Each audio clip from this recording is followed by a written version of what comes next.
Auzubillahi minash shaitanir rajim. Bismillahir Rahmanir Rahim. Nahmaduhu wa nusalli ala Rasulihil Kareem.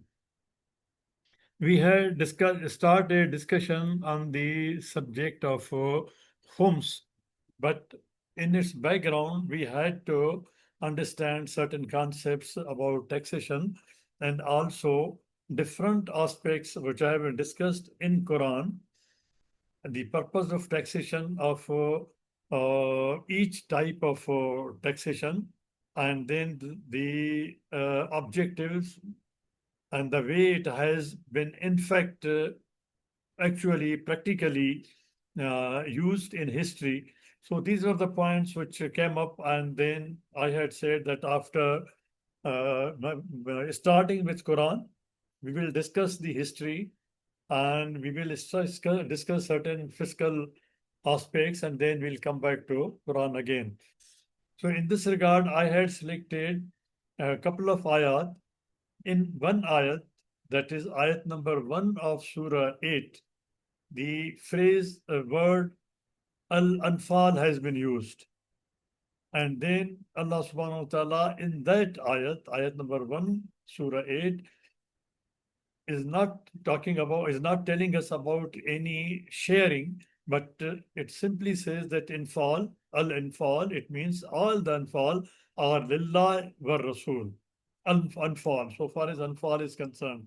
But at another point, word ghanimtum has been used, and there is sharing has been mentioned. And there khums, who has been linked to the ghanimtum, min shayin, it has been linked to that out of the Ghanimtum only, what you Ghanimtum, Ghanaim, out of Ghanaim, one fifth is the rate. It is not the name of the tax. One-fifth is to be shared, is to be shared. The first share is, that is fifth is share, that is for Allah subhanahu wa ta'ala, his prophet, well, Zil Kurba, Zil Kurba of the Prophet. Zil Kurba, it doesn't only say Lil Rasul, Lil Kurba. So there's a difference between Lil Kurba and Zil Kurba. Zil Kurba, Wal Yatama, Wal Masakin, Wabni Sabil. And then in another set of ayat, Surah 59, ayat 6 to 9, but in fact I had taken ayat 1 to 16. Allah subhanahu wa ta'ala is telling us about Afa Allah. So it is a different category. It is different from Anfal, different from Ghanaim, and it is Afa Allah, which Allah subhanahu wa ta'ala has restituted. But in the translations, usually we have seen that only in a couple of translations, word restore has been used in translation, that Allah restored to you, Allah gave you back. But the word restitution, from restitution, restituted has not been used. And I said that we'll discuss that Allah in fact restituted. Restituted what? The ayah tells us. The set of ayah tells us.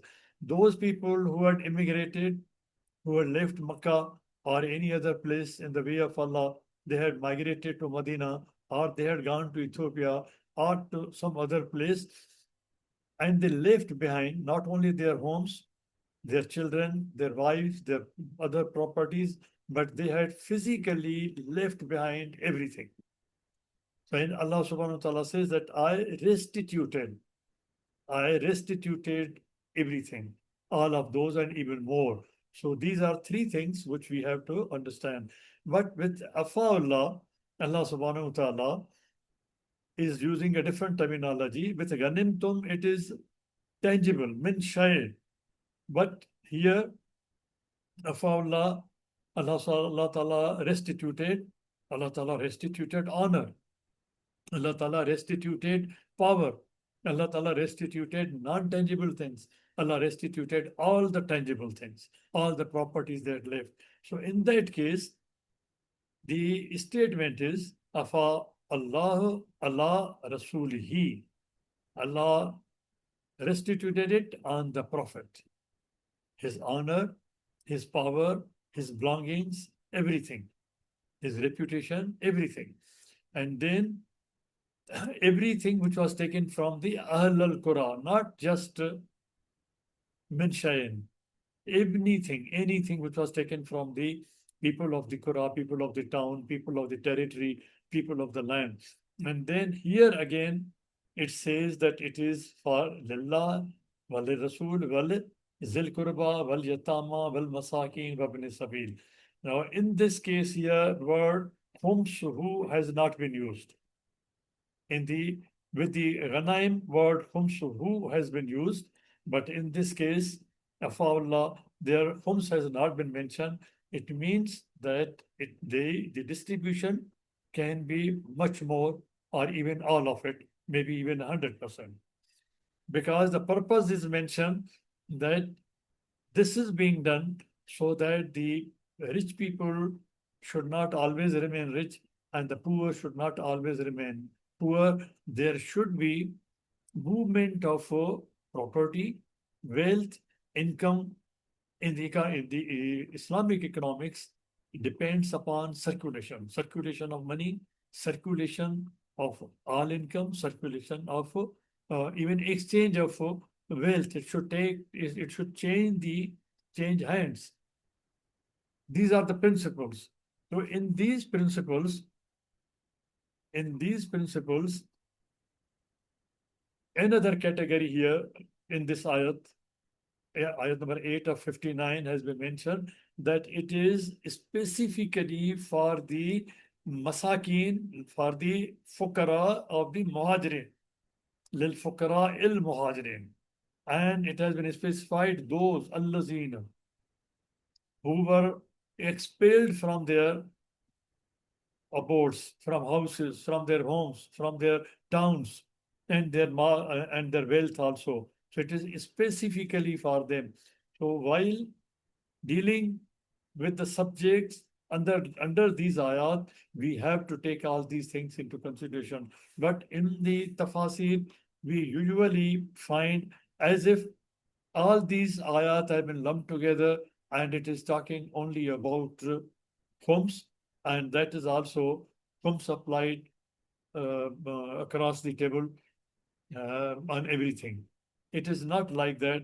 We have to understand everything. So now I'll just go over and start a discussion which we have to start today. These are the ayat which I had placed before you. And another word I had pointed out, that is, if Allah subhanahu wa ta'ala had not written, not prescribed the punishment in this world, that they will be expelled from their houses, from their homes, the enemies, who had earlier expelled the believers.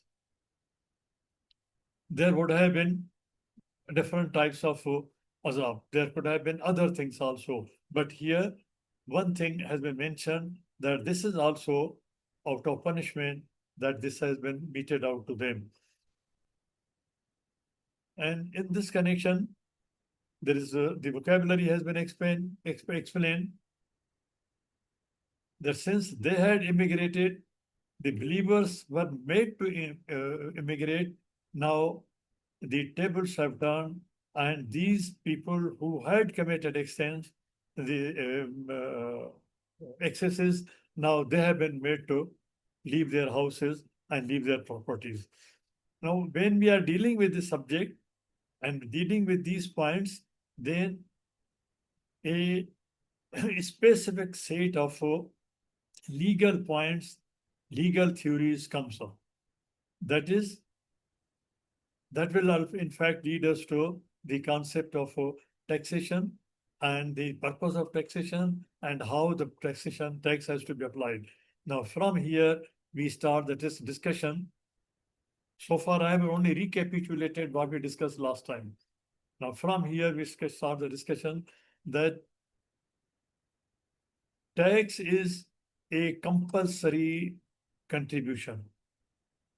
So let us be clear that zakat is a tax and khums as a rate is a tax on ghanaim and also on those things which afa Allah, and it can be extended to the anfal and this is the minimum.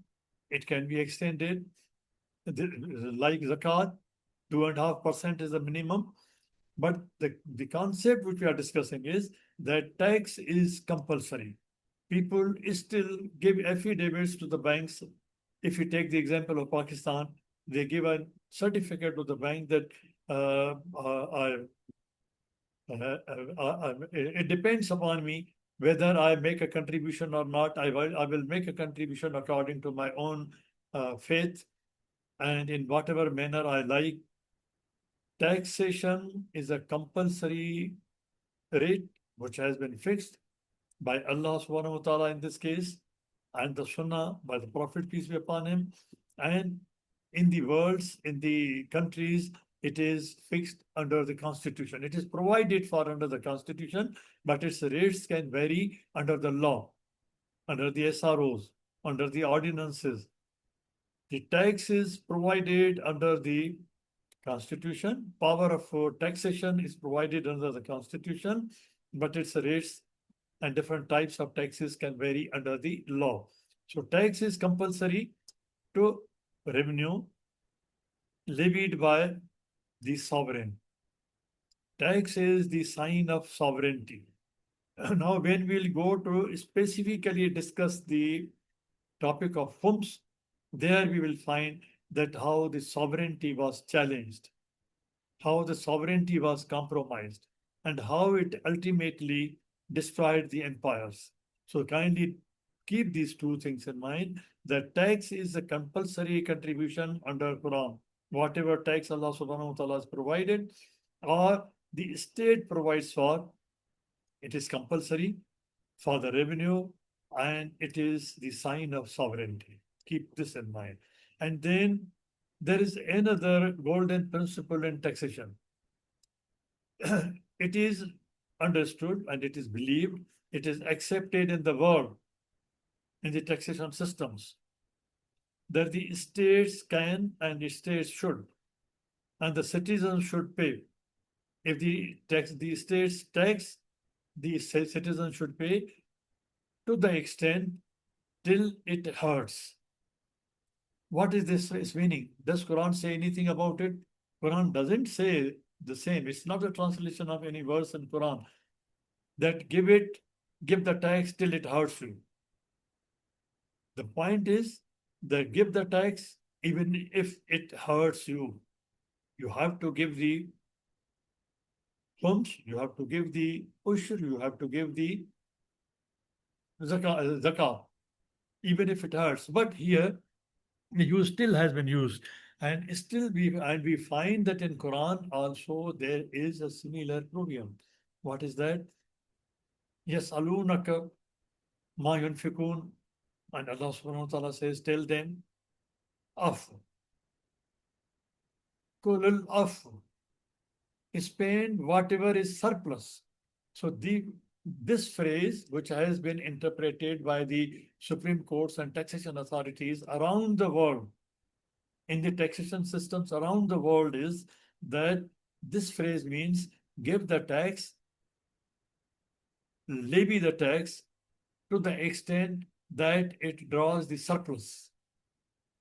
It can draw the surplus. So give till it hurts. It is more specific. It is in fact very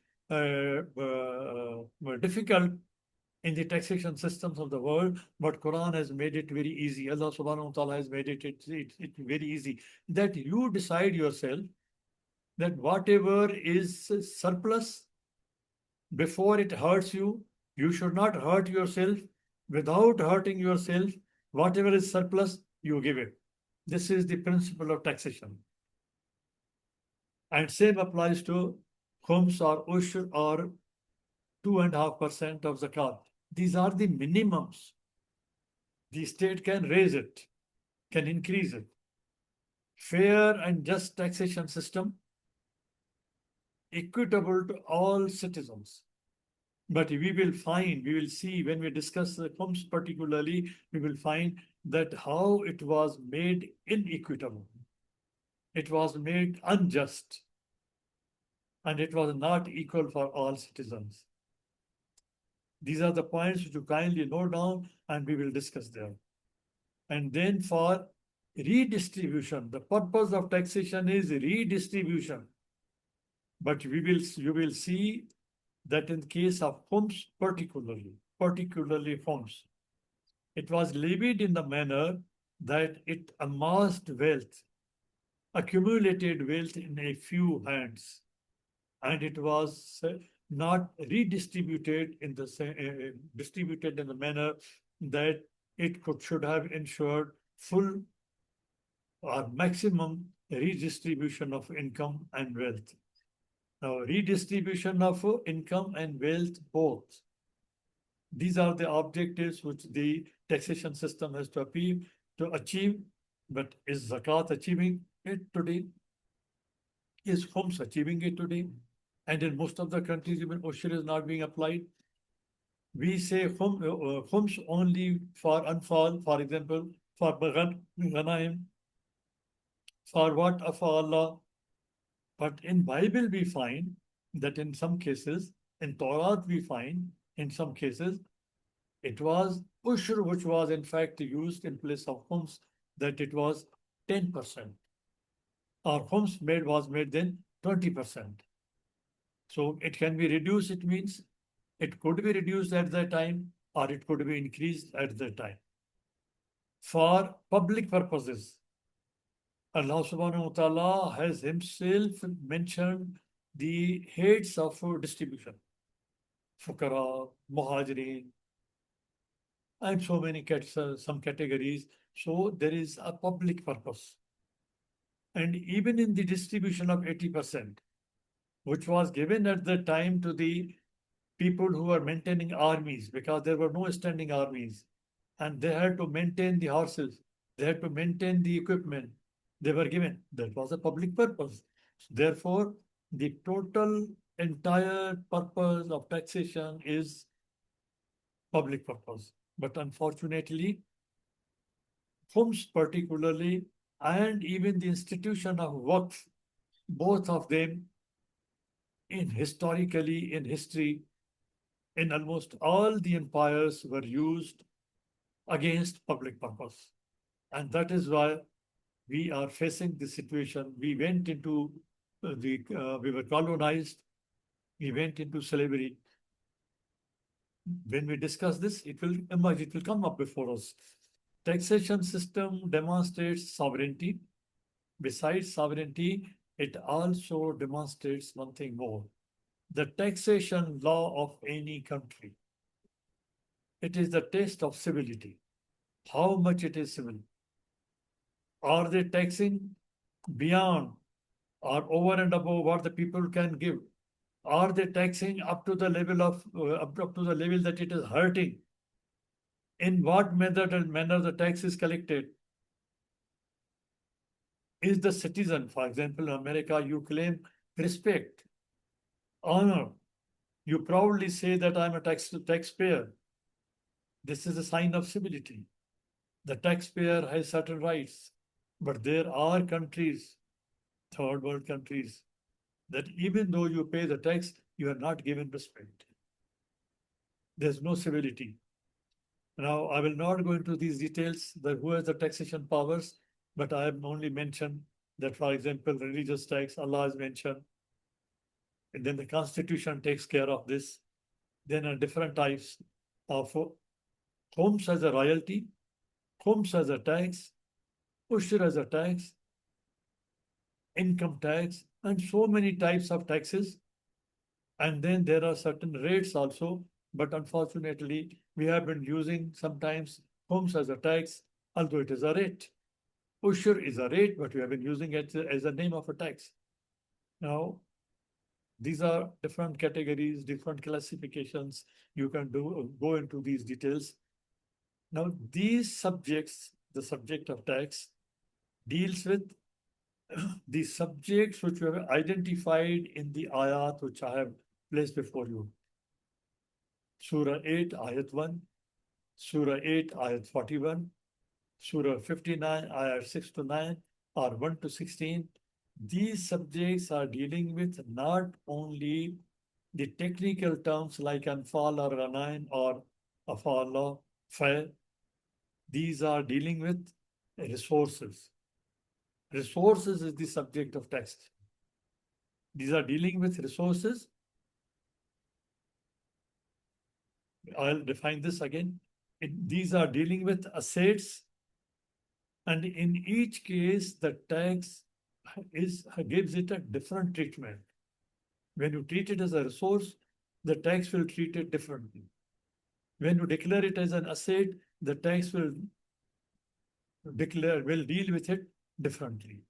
Then restitution and repatriation, particularly fair.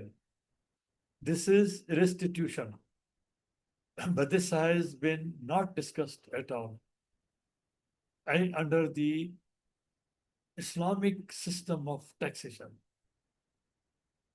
just taxing but not providing for restitution, and the restitution will lead us to the point of rehabilitation, urzuku. It is already there in Quran, we have read that. It is a bigger concept. Restitution, repatriation, if there has been any injustice in history or in any tax, in any law, in any taxation law, the tax has to give a refund. One has the law provides for that one can claim it even after the year has passed.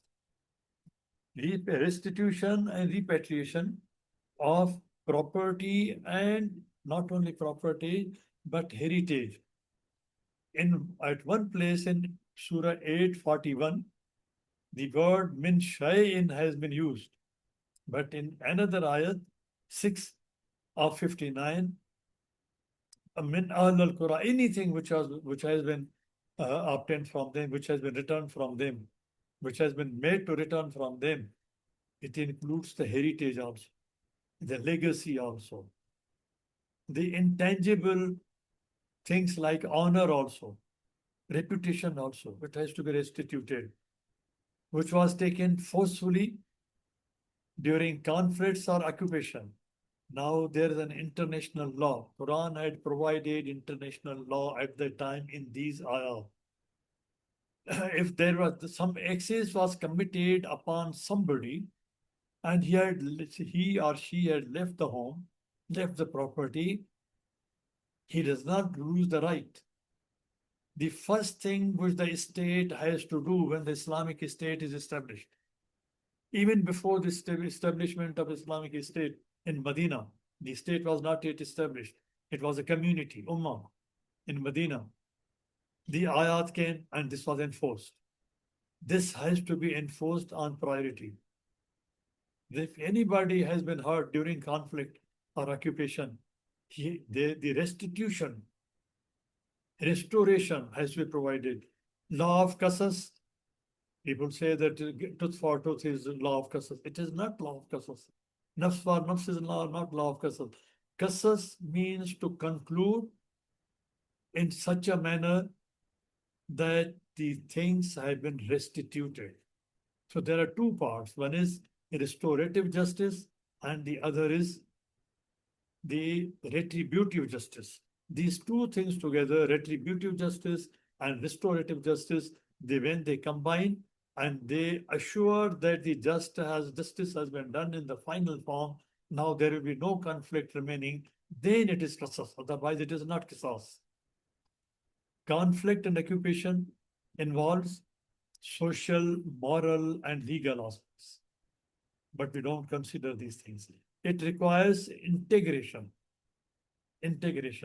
of law, ethics, history, anthropology, and provenance.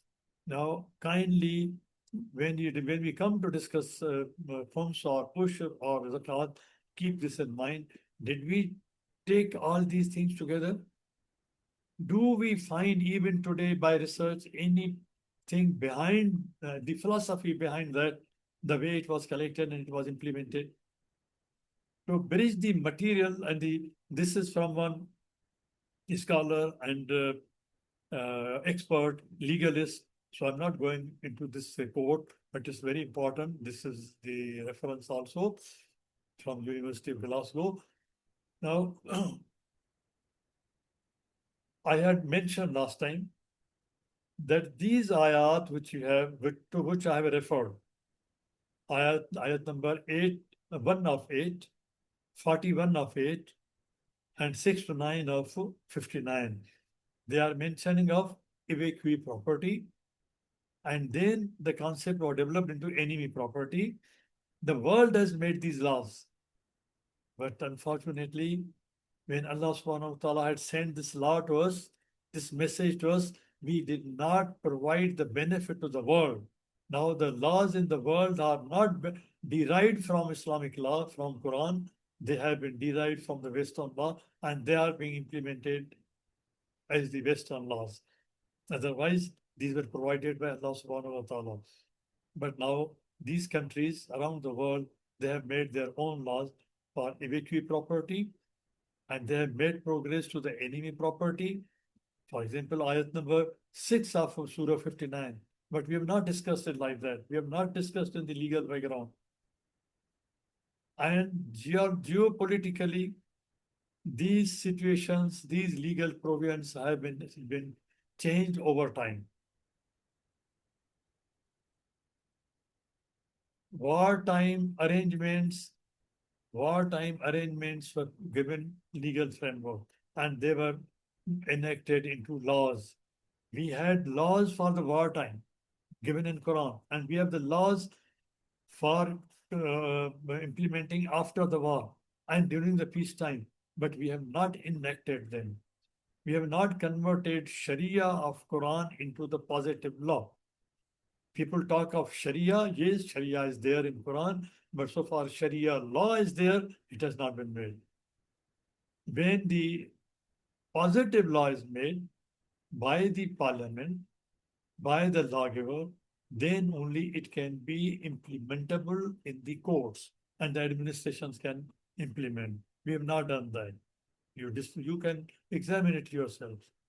Now, these are the ayat on Ghanaim. I will not go into these details. In Ghanaim also, different aspects have been mentioned. When we go into the details of Ghanaim, we find that there are different aspects that whatever, including whatever we get without much effort, without much difficulty, that is also included in Ghanaim.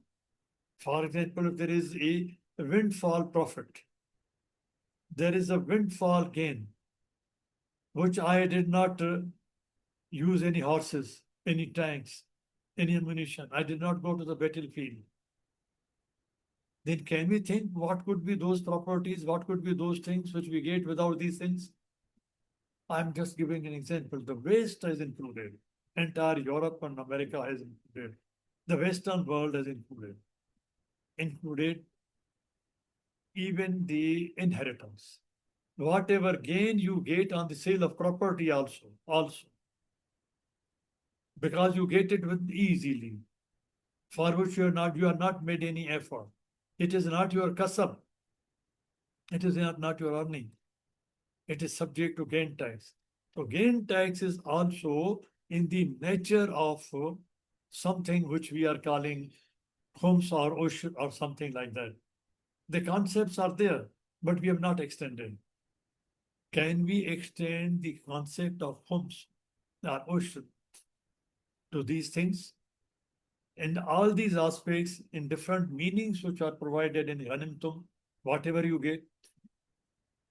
In the past, there was an effort. People did that. But unfortunately, they did that for their personal purposes. That also I'll show from history. That the definition of Ghanaim was also exploited for personal favors, for one's own interests. There is another aspect. In the translations, word looting has been used. Word spoil, war spoil has been used very frequently. Whereas afa Allah does not only mean the looting or spoils or anything. Looting is not permitted at all. Plunder is not permitted at all in Quran. But let us understand what is looting, and then we'll come to the ayat also. To prevent looting, Unclaimed properties move to the custody of custodian of enemy property today in the world.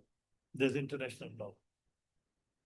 But we have not interpreted those ayat like that. It is there in the ayat, in the Quran. To be handled until returned to its owners, if it is returnable. Except those properties which Allah subhanahu wa ta'ala has returned, which belong to the original owners, and they have to be given to the original owners, leaving that if there's anything else which has also been collected, then that property has to be kept in safe custody. And then it has to be returned. There's a difference of the property which has been collected from the battlefield during the war, before the war, after the war, when it was collected, how it was collected, how it was gained. There are different aspects. And these ayat have discussed those things, that we have not dealt with that. Looting may include booty, spoils, pillage, plunder. But unfortunately, in translations, we find that they have been using these words without properly identifying exact meaning. And in the West, when they read these translations, they say that the translation says that it is plunder, it is permitted, it is booty, permitted, spoils, permitted, pillage, permitted, looting, permitted. No, not at all.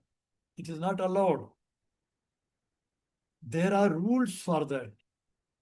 In the Battle of Ohud, some rules were laid down. It was not for everybody that whosoever killed anybody in the battlefield, he could grab its property, his property or her property from the battlefield. He could grab it and get it to home.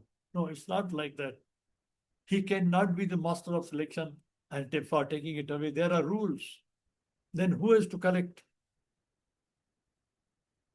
There is a mention in the ahadith, in the Quran also. Who was left behind to look after what is left behind in the battlefield and collect and take it home after the soldiers are removed from there? There was a specific arrangement for collecting these things so that nothing remains behind. Nothing, I'm emphasizing, nothing should remain behind. There may be live ammunition today. At that time, there could be a dagger, there could be an arrow, there could be a sword. It should not be left behind so that it not go into the undesirable hands. It will create law and order situation. When America left Afghanistan, they left the ammunition in the hands of the people, undesirable people, or people who were not concerned. Now they are using this, they are using it, misusing it. And there's a situation. There are conflicts because of this. So nothing has to be left behind. There is a proper arrangement. Quran has prescribed. But we have not interpreted in that manner. Looting is act of stealing, or taking things by force, especially in military, political, or social crisis. Such loot is sometimes claimed as booty, plunder, spoils, or pillage. This is not allowed in Islam. Whatever is collected from the battlefield as anfal, as fair, as ghanaim, or any other category, it has to be categorized. It has to be classified. There has to be a team. They collect it. They categorize it. They catalog it. They prepare lists. And then it is distributed among the people to whom who deserve, who are entitled. It's not that everybody can go there and pick up the piece which he likes. Recall incident at Uhud.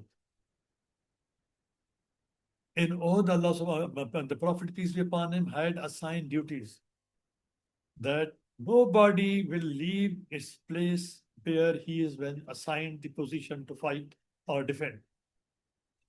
The defender or the fighter the soldier will not leave the place and indulge in these things. For these things, there is a separate team. After the war is concluded, after the battle is concluded, they will do their job. And that job was done by them. Now there are rules, there is international law for that. Under the military rules now, under discipline, the soldiers who are fighting in the battlefield, they're not allowed, they're not permitted to take even the extra cutlery. There's a separate arrangement. Quran provided that, but we have not understood those concepts. In history, war looting was barbaric practice. It was not Islamic. Presented as customary right of the victorious because of misinterpretation. Yes, it is the right of the victorious under certain disciplinary arrangements, under the discipline. It has to be done properly until development of modern international humanitarian law. Although it was provided in the Quran, we did not practice it. People did not practice it. We did not convey to the people. We did not implement it as in the international law till the international humanitarian law has been prepared. Now I stop here. Next time, Allah willing, we'll go into the history, into the proper history that how it has been happening. Subhana rabbika rabbil izzati amma yasifun wa salamun alal mursaleen walhamdulillahi rabbil alamin. اللهم صل وسلم وبارك على سيدنا محمد وعلى آله وصحبه. اللهم اهدنا فيمن هديت وعافنا فيمن عافيت وتولنا فيمن توليت وبارك اللهم لنا فيما أعطيت وقنا واصرف عنا شر ما قضيت فإنك يا ربنا تقضي بالحق ولا يقضى عليك. اللهم ادخلنا برحمتك في عبادك الصالحين. اللهم اخرجنا من ظلمات الجهل والوهم إلى نور العلم. اللهم علمنا ما ينفعنا وانفعنا بما علمتنا وزدنا علما. اللهم اجعلنا ممن يستمعون القول فيتبعون أحسنه. اللهم اكفنا بحلالك عن حرامك وبطاعتك عن معصيتك وبفضلك عمن سواك. اللهم بفضلك ورحمتك أعلي كلمة الحق والدين. اللهم انصر الإسلام وعز المسلمين يا أكرم الأكرمين. Oh Allah, spread your mercy upon us, shower us with your blessings, increase our knowledge, grant us forgiveness, and reward us with the company of the prophets in the Firdaus al-A'la. Oh Allah, purify our hearts, strengthen our faith, increase our knowledge, and make us benefit from what you have taught us. Oh Allah, forgive our parents and all our friends and relatives who have passed away. Oh Allah, make their graves garden from heaven and grant them the Firdaus al-A'la. Oh Allah, we have many of our friends and relatives who are sick. Oh Allah, grant to all of them full and speedy recovery. Oh Allah, guide our children, protect them, and make them righteous.